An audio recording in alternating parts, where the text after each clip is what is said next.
Welcome to Let Me Fix This. Enjoy the video. You start by confirming dye size and thread standard. This matters because a mismatched dye ruins the thread. Once chosen, measure and mark where the thread begins, leaving a small burr allowance so threads finish clean. Clamp the conduit squarely in a vise using soft jaws to avoid deformation. This keeps the tube true while you cut and thread. Make sure your dye head and handles are assembled and lubricated before you begin, because consistent lubrication prevents scoring and eases cutting pressure.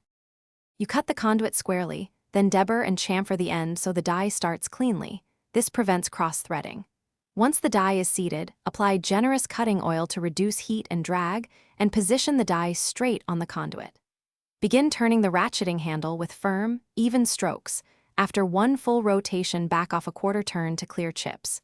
Keep checking alignment and maintain lubrication once you reach the marked length. Reverse slightly and wipe away metal shavings to inspect thread quality.